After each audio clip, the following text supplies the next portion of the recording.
How a casual dinner turned into a family drama.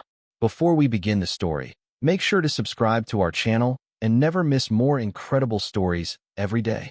My father doesn't whisper. He pins my wrist to the white tablecloth. "Evan," he says, voice too calm for a man with a sweating brow. "I need you to save me." It's supposed to be linguini and family, not rescue triage. I'm an EMT, 30 years old, paid enough to keep a decent second-hand car and a small apartment with a stubborn radiator. I measure days by vitals and nights by how long gloves stick to my wrists. I'm not impressive to Richard. He's 62, always in smooth navy, a smile practiced for donors, a handshake calibrated for photographers. He's mocked my job for a decade. "A glorified van driver," he once said, clinking ice like applause. I stayed anyway, because Lena swore he didn't mean it, and Aunt May said love can look like criticism if you squint wrong. At this table, though, I can't squint enough. His phone lights up with a Nevada area code, then another, then another. He palms the screen. "Spam," he says. Not to me, at me. I taste metal under basil. I run scenarios. Heart attack? No. Debt? Maybe. A lien? He wouldn't let anything stick, he says. "You don't understand high stakes," he tells me, like the paramedic who compresses someone's chest knows nothing about stakes. What I stand to lose is different. If I step into his mess, I risk my credit, my job, the sliver of peace I've carved between shifts. He squeezes my wrist again. "You," he says quietly. The restaurant hum thins. The server pretends not to watch. Lena arranges cutlery into a nervous compass. Aunt May's eyes are warning lights I've seen in rearview mirrors after midnight. "I need you to cover something, temporarily," he adds, smiling for the room. I do the math of his smile and come up short by several zeros. Then he names the sum, and the room tilts like an ambulance ramp. We were never a hugs family. We were a posture family. Photos from the 80s, Richard on a starter lawn in a starter suit, then 90s newsletters with his quotes, then a framed cover from a trade magazine, The Visionary. Behind the glass, the caption forgets my mother's name. He learned that if he stood beside better people long enough, he could borrow their light. When I chose EMT over business school, he laughed into his napkin like he'd heard a joke he couldn't repeat in polite company. "You could be in a corner office by 30, he said, or in a corner bar, telling stories about saving drunk strangers. I picked saving strangers. It wasn't noble, it made sense. I'm good at pressure and bad at pretending. The last fresh wound was 2 months ago, at Lena's birthday. He touched a waiter's shoulder, made a point of gesturing toward me. "My son thinks sirens are a calling," he said. "I suppose someone must drive the noise." Everyone laughed. I smiled into cake. Only Aunt May met my eyes. In the present, at the pasta place, he smooths his napkin with surgeon precision. "You look tired," he says, which is rich from a man whose cheeks are the color money turns after midnight. Lena kicks me under the table, a plea for one easy night. I'd give her that if his phone would stop blinking, private caller. There's comfort in protocols. Scene safety, patient assessment, transport decision. Family doesn't have a protocol. Family has choreography and bruises. When the bread arrives, he launches into a speech about discipline and how small careers excuse small ambition. I chew, nod, swallow anger. I think of the kid I intubated last week and the world that kept spinning without applause. Then Richard taps his glass and says, "You wouldn't understand what's about to happen. If I were charting the dinner like a call, the timeline would start at 7:18 p.m. When I saw the first envelope poke from his suit jacket, cream, thick, with a red-stamped window. The server poured Chianti. The envelope flashed like a warning triangle. "We're consolidating properties," Richard said to Aunt May's soft question. "The market rewards focus." Another call, same Nevada code, buzzed beneath his cuff. He let it die, smiling too hard at nobody. I try to dismiss it, treat it like indigestion, not chest pain, but doubt is a stethoscope pressed to a lie. A man in a blazer appeared at the doorway, scanned the room, then vanished to the sidewalk. Hushed sidebar. I followed with my eyes as Richard slid from his chair and pretended to read the specials chalkboard near the hostess stand.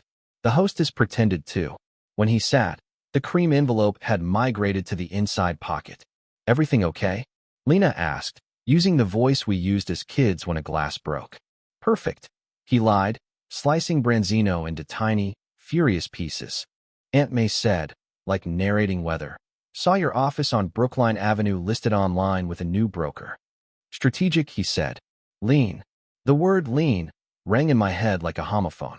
A lien is a legal claim against property to secure a debt. I explain it to myself the way I would to a patient's relative, because plain words keep panic honest. The waiter laid the check early, apologetic. Computer's rolling over, he said. Richard didn't look, just signed, then slipped the card into his pocket before it returned. The man in the blazer reappeared outside the front window. Richard took his water with 2 shaking gulps. I stopped pretending this was spam. Then the hostess approached and asked, "Is there a Richard Sloan at this table?" A process server in a gray jacket stood behind her, tiny badge glinting like a thorn. Service of process for Richard Sloan, he said formally, offering the packet as if it were a menu. Richard didn't reach. Lena did. We're eating, she said, eyes wide, voice small. The server placed the packet on the table beside the olive oil. I know the sound that paper makes. It's a future being stapled to you. Richard laughed too loud, clapped the server's shoulder, and said, "Cute theater. Put it on the pile." The pile, apparently, meant his inside pocket, which was starting to look like a filing cabinet. The restaurant quieted in that way rooms do when gossip seeks oxygen. Richard lifted his glass. "To success misunderstood," he said. Then, without turning his head, hissed at me. "Take that outside." Me, the van driver. He was delegating disaster. Outside, under string lights, the process server apologized to me instead of him. "2 notices," he said. A lien on Brookline and a summons related to a personal guarantee. A guarantee is a promise to pay someone else's debt if they don't. I translate again, because plain talk contains panic. Back at the table, Richard began a story about a competitor trying to smear him. They sue. I win. They pay, he said, dabbing his lips like he was blotting away consequence. Aunt May watched him with the stillness of someone watching a drunk balance on a ledge. When I sat, he pivoted his smile toward a couple at the next table. "My son's a medic," he announced. "He thinks triage is a lifestyle. Laughter, the worst kind." I folded the packet, slid it back. "We need to talk about this," I said. He leaned in, pupils sharp. "We need to talk about your loyalty," he said. Then he told me to disappear if I couldn't follow orders. Disappear rides differently when spoken by the man who paid your childhood rent. I stood so fast my chair squealed. Lena grabbed my sleeve. "Evan, please," she said, drowning on dry land. Aunt May's hand was already digging for cash to cover the tip, because she is made of practical kindness. Richard turned the packet into origami, as if shape could change meaning. "We're not airing this here," he said. "Not with staff." That word, staff, landed like a slap. I was staff to him. Servants are loyal or replaced. The man in the blazer lingered outside again, a moon in orbit. "You're cruel," Aunt May told Richard quietly. "You think cruelty is discipline because it kept you from being small." He ignored her, stared through me. I saw the boy I'd been, counting breaths while Mom cried in the kitchen after a fundraiser where her name was misprinted again. At the threshold, I paused. "Do you want help or obedience?" I asked. He picked up his glass. "Don't make me choose." On the sidewalk, the air was cooler and honest. Lena followed, clutching my arm. "You know he loves you weird," she said. "He just panics." "Panic has paperwork now," I said, holding up the copy I'd photographed with my phone. "And a docket number." My pride said walk, my duty said stay, my training said gather facts. Aunt May joined us, slipping me a folded receipt. On it, she'd scribbled a name and a number. Carter, attorney. Old friend. If you need definitions. Behind us, Richard laughed too loudly again, performing composure for the room the way a man whistles past a dark alley. My phone vibrated with the first of 5 new emails. The subject line read, "Notice of default," and my pulse kicked hard. In the wash of streetlights, I opened the email. "Notice of default, commercial line of credit, dated last Thursday, from Granite Harbor Bank. Amount past due, $182,400. A second email followed. "Past due, personal guarantee reminder. Same bank, same tone the hospital uses when it says family should gather." Attached were PDFs, the bureaucratic x-rays of financial bones. Aunt May peered over my shoulder. "Plain English?" she asked. "He promised to pay if his company didn't," I said. "They're collecting now. A lien attaches to property, A guarantee attaches to you. I sent the files to my personal drive, printed them to a secure PDF, and named them with the date and time. Evidence has a way of evaporating when pride sweats. Back inside, Richard performed. Outside, I calculated. My phone buzzed again with a voicemail transcript from an unknown. It read, "Mr. Sloan, your marker is due.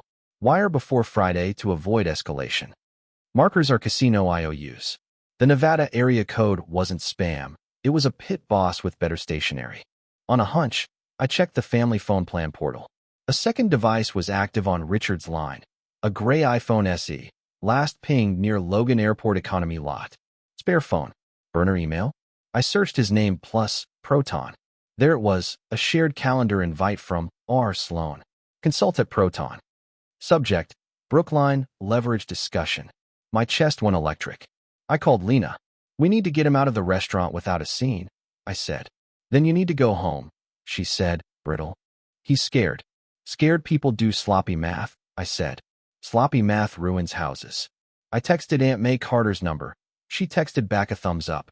The man in the blazer stepped away from the window to answer a call. Then a second voicemail transcript landed. "We know about the offshore. Richard, wire it tonight." Granite Harbor had a branch 2 blocks from my station.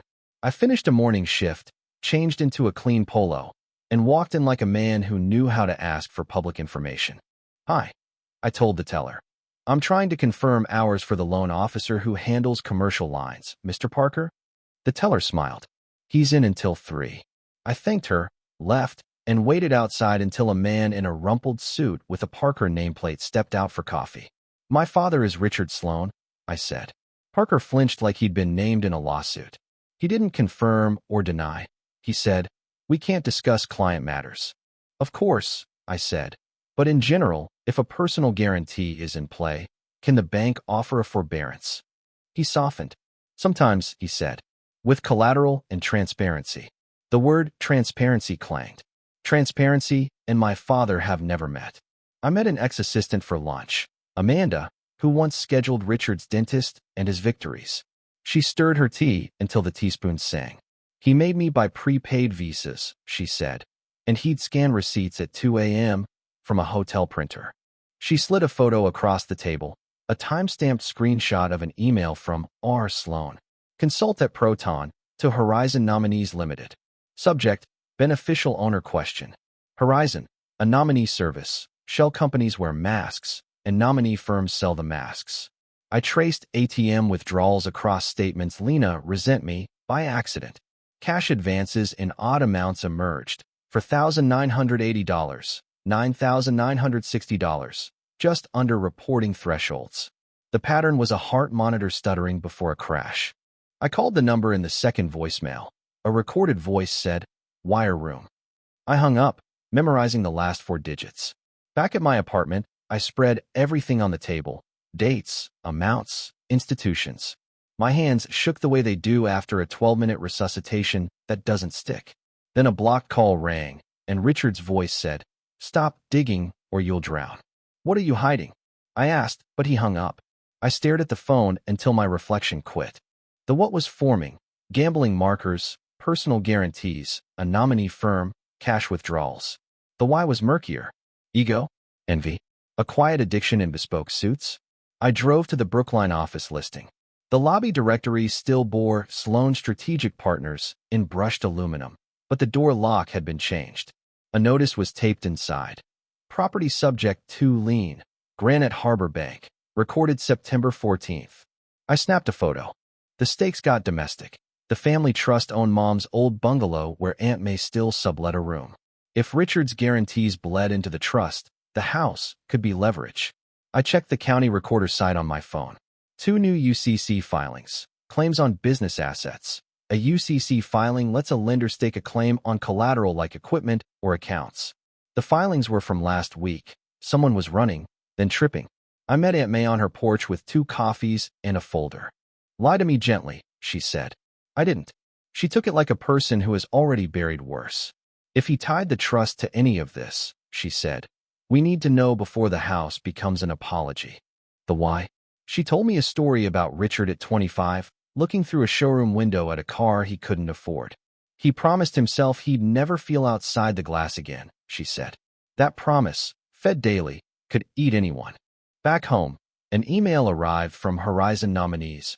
Per your query, beneficial owner changes require notarized attestation.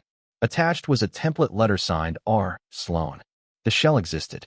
Then Lena texted, "He wants another dinner. Says we owe him respect." I recorded a call to my voicemail. Me, reading out a timeline of what I'd found, with dates and amounts, so it would stamp the time automatically. I printed the bank notices, the UCC filings, the photo of the lien notice, the nominee email. I labeled each with sticky notes like wound tags. I called Carter, the attorney Aunt May trusted. He spoke in careful rectangles. "Bring everything," he said. "We'll verify documents and discuss safe disclosures." Plain English. I asked, "If he's using shells and guarantees, we need to separate family assets from his liabilities," he said. "We won't enable, we'll protect." The dilemma pinned me harder than Richard's grip had. If I helped him privately, we might dodge a headline and save Lena from scandal. If I confronted him publicly, we might save our house and my sleep at the cost of his pride. "There's a third option," Carter said. "We show him we know enough to insist on conditions. Therapy, full disclosures, signing authority limited, no more personal guarantees." I pictured Richard signing anything that admitted weakness and almost laughed. Still, I wanted a version of him that could be saved. I reserved a small conference room at Granite Harbor for Friday at noon under Carter's name. We would ask a bank officer to attend. "Let the evidence surface in a place that respects evidence," Carter said. I invited Lena, deliberately vague. "Please be there. You should see what I see." I printed a one-page summary for her with definitions in the margins. Lien, shell company, guarantee. I added, "If we pretend, we pay later." Then Richard called and said, "Dinner tomorrow. No surprises, or you're dead to me." He chose a steakhouse where the booths hide sin. He arrived early, already armed with charm. "Family meeting," he said, teeth bright. "No lawyers. No banks." He raised his glass, didn't drink. "You're right," he told me suddenly. "I push too hard sometimes." Lena softened by reflex. Aunt May didn't blink. "It's just business gotten complicated," he added. "Some short-term liquidity issues.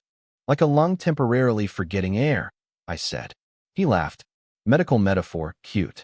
A text flashed on his screen. "Marker extension denied." He flipped the phone, smiled wider, and pivoted to guilt. "I paid for your childhood braces," he said. "And your summer camps. You also told me to disappear last night," I said. The waiter hovered. Richard performed benevolent father. "This is what happens when children confuse paperwork with persecution," he announced. He turned to Lena.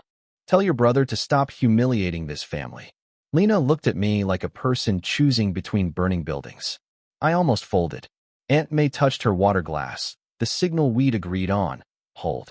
We can help," she told Richard, "if you put everything on paper and accept conditions." He smirked.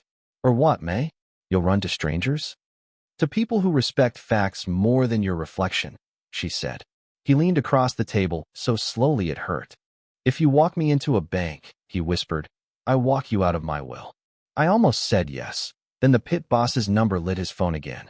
Friday at noon, Carter, square-shouldered and precise, met us in Granite Harbor's small conference room. A bank officer named Patel joined, polite and careful. I had the packets labeled and the timeline printed. Lena sat with her coat still on, as if prepared to flee. Richard arrived 5 minutes late, laughing on Bluetooth. He air-kissed the room, called Patel partner, called Carter counsel, called me nothing. "This is unnecessary," he said, sitting. Carter began with a lawyer's apology for clarity. "We're here because notices were served and because family assets could be exposed," he said. "We have documents. We want corrections if we misunderstand." Patel opened a laptop. I pushed the first page forward. The default notice, dated last Thursday. "We'd like the current balance and collateral list," I said. Richard leaned back. "Cute," he said. "You practicing to be me?" Carter nodded to Patel, who read from the screen. Commercial line, $1, 8 million. Past due, $182, for 100. Collateral, accounts receivable, office equipment, vehicles. Personal guarantee, in effect. Carter asked. "Yes," Patel said. Lena inhaled like a person who'd forgotten how. I slid the UCC filings across. Filed last week, I said. Why? Because you failed covenants, Patel said gently. Richard rolled his eyes. Bankers invent rules to keep their chairs, he said. We're done. One more, I said, and put the Horizon nominee's email on the table. Patel glanced at it, then at Richard. Mr. Sloan, he said, beneficial ownership questions regarding offshore entities complicate the bank's risk posture. Richard's mask slipped a millimeter. I do not have offshore entities, he said evenly. Carter tapped the email signature. Then tell us who are, Sloan is. Richard turned to Lena and said, if you love me, destroy that page. Don't, I told her softly. She froze, fingers hovering over paper like over a detonator. Carter asked Patel to project the bank's copies of correspondence. Patel connected to a screen, emails, dates, wires out to Horizon Nominees Limited in May and July, $250, 000, and $175,000. Descriptions, consulting retainer. Patel explained, we flagged these when your operating account showed unusual cash advances, $4, $980, $9,960, repeated. Structuring, Carter said to me quietly. Withdrawing just under reporting thresholds. I was paying vendors who refused checks, Richard said. You think I'm stupid? Addicted, Aunt May said gently. He sneered. To what, winning? Carter opened a folder. To being the man in the photo, even when the room is empty. Patel clicked again. A scanned letter appeared, notarized, committing Richard as guarantor for a friend's real estate fund that had since dissolved. Fake guarantees, Carter murmured. You don't get upside, I said. Only the wreckage. Richard stood, chest heaving, voice low. You always wanted to punish me for being more, he said. Say it. I pushed a printed voicemail transcript across the table. Wire it tonight or we escalate, it read. Patel closed his laptop with a soft finality. Mr. Sloan, our policy requires enhanced review. Your accounts may be restricted. Lena's lips trembled. Dad? She whispered. Why didn't you tell us? He looked at me like a man spotting a mirror in a burning house. Because you're all cowards, he said. Then he slapped the papers away and shouted, I will ruin you before you ruin me. Security walked him to the elevator while he performed outrage for the lobby. Carter exhaled through his nose. We'll file to protect the house, he said. A separate trust amendment, emergency motion if needed. Patel handed me a list, steps to freeze exposure, a contact for the bank's workout department. In plain English, it meant we could keep the lights on while the bank measured the fire. Lena cried in the car, spine bowed. I wanted him to be the man he told me about, she said. You wanted him to be the man he liked in photographs, Aunt May corrected softly. My phone lit with texts from unknown numbers, threats, bargains, a naked plea. Meet me alone, one said. I'll explain everything. At work, the captain asked if everything was okay. I told him a version uncomplicated enough to fit between sirens. If you need a day, he said, take it. I didn't. I needed the orderliness of protocols. That night, an article appeared online. Local visionary faces financial headwinds. No pictures of me. Good. Richard called at 2:11 a.m., voice frayed. You turned on me, he said. No, I said. I turned toward the truth because it was on fire. He went quiet, then asked for $50,000 to bridge. I said, I can help with conditions. Therapy. Full disclosure. No more guarantees. Separate the house. He hung up so hard the call ended itself. The next morning, a note taped to Aunt May's door read, pick a side, traitor. Carter filed the trust amendment Monday. By Thursday, a judge granted temporary protections. In terms anyone can grasp, the house couldn't be dragged into Richard's debts while the court sorted the mess. We set conditions for any help. Therapy with a specialist in gambling and compulsive risk, weekly financial disclosures, a power of attorney limited to prevent new guarantees, and a written plan for repayment to anyone he'd harmed. I learned to say no the way you learn to hold pressure on a wound. Firmly, steadily, even when your arms shake. Lena came to therapy twice. On the third week, she stopped inventing excuses for him. I'm tired of apologizing to rooms where he's the only one clapping, she said.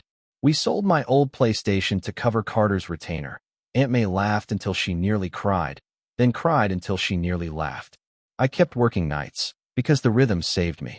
The captain said I'd seemed quieter, sharper, which is code for tired, but somehow stronger. Richard texted sporadically, photos of sunsets, quotes about forgiveness, then bursts of fury when we didn't praise him for sending them. Boundaries are betrayal, he wrote once. Boundaries are instructions for loving us safely, I replied. He didn't answer. The bank's workout department proposed a plan. He called it humiliation. He attended 2 therapy sessions. He called them performative. I gave him a ride to the 3rd. He didn't go in. I parked, kept the engine off, waited 10 minutes past the hour. He finally opened the door and whispered, "If I walk in, everything changes." He did go in that day, stayed 43 minutes, and came out smaller in a way that made him briefly human. We aren't healed. We're in triage with enough oxygen to talk. The bank's plan will take years. The shells are unwinding like bad stitches. The casino markers went to collections. A lawyer negotiated them into something survivable if he doesn't relapse into swagger. He still tries to pull me into speeches, then remembers the conditions taped to my fridge besides shift schedules. No cash, no secrets, no threats, therapy, or no help. I look at the photo of Mom with her misprinted name and understand the quiet math of dignity. You don't add yourself to someone else's lie to keep the totals pretty. What I learned: love that demands blindness is a luxury for people who can afford the bill when the lights come back on. If you're facing a charming collapse, gather receipts, translate jargon, write dates, and keep your hands steady even when your heart shakes. Ask yourself the blunt EMT question: is this saving or enabling? Measure twice. Cut once. Tape your boundaries to the door where panic can read them. Hopeful image: Aunt May painting the porch railing at dusk, hands flecked white, radio low, Lena laughing at a joke that finally isn't about pretend. Practical takeaway: learn what a lien is, ask who signs guarantees, memorize your house's legal name, and protect it like breath. And if a casual dinner tilts, choose truth before the tablecloth burns.